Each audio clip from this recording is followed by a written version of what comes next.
السلام علیکم۔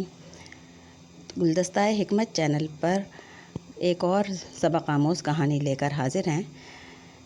کہانی کا نام ہے پری کا تحفہ۔ مدت گزری، کسی گاؤں میں ایک غریب عورت رہتی تھی۔ اس کی 2 بیٹیاں تھیں، ایک سگی دوسری ستیلی۔ ستیلی بیٹی کا نام بینا اور سگی بیٹی کا نام چمپا تھا۔ چمپا بہت مغرور، گستاخ اور بے رحم لڑکی تھی، لیکن بینا بہت رحم دل، خوش مزاج اور ہنسمکھ تھی۔ ایک دن بینا کنویں سے پانی لینے گئی تو اس کے پاس پھٹے پرانے کپڑے پہنے ایک غریب بڑھیا آئی۔ کہنے لگی، بیٹی میں بہت دور سے آ رہی ہوں اور سخت پیاسی ہوں، ذرا ٹھنڈا پانی تو پلاؤ۔ بینا نے فوراً کنویں سے پانی نکالا اور نہایت محبت سے اس غریب بڑھیا کو پلا دیا۔ یہ بڑھیا دراصل ایک پری تھی۔ پانی پی کر اس نے بینا کو دعا دی اور کہا کہ جا، جب تو بات کرے گی تو تیرے منہ سے موتی اور پھول جھڑیں گے۔ یہ کہہ کر پری تو غائب ہو گئی، اور بینا جب گھر پہنچی تو ماں سخت خفا ہوئی کہ تو نے اتنی دیر کیوں لگائی۔ بینا نے جیسے ہی منہ سے یہ بات نکالی کہ ایک غریب بڑھیا کو پانی پلانے میں دیر ہو گئی تو اس کے منہ سے موتی اور پھول جھڑنے لگے۔ ماں نے حیرت سے پوچھا، بیٹی یہ کیا؟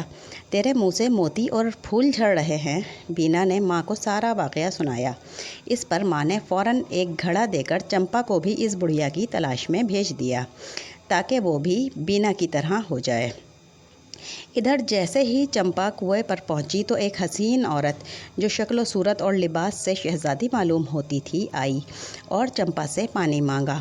یہ عورت وہی پری تھی جس نے بینا کو دعا دی تھی کہ اس کے منہ سے پھول اور موتی جھڑنے لگے تھے۔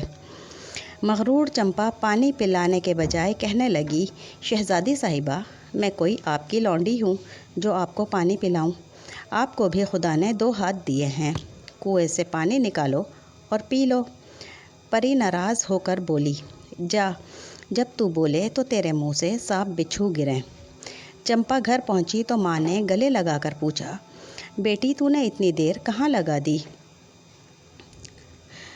امی جان، کچھ ایسی زیادہ دیر تو نہیں ہوئی؟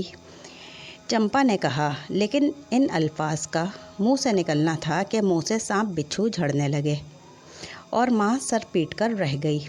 بس ثابت ہوا کہ خوش اخلاقی وہ چابی ہے جس سے ہر تالا کھل جاتا ہے اور دشمن بھی دوست بن جاتا ہے۔ کہانی ہماری ختم ہوئی۔ اگر کہانی آپ کو پسند آئے تو ویڈیو کو لائک کریں، ہمارے چینل کو سبسکرائب کریں اور اپنے فرینڈز کے ساتھ شیئر کریں۔ اللہ حافظ۔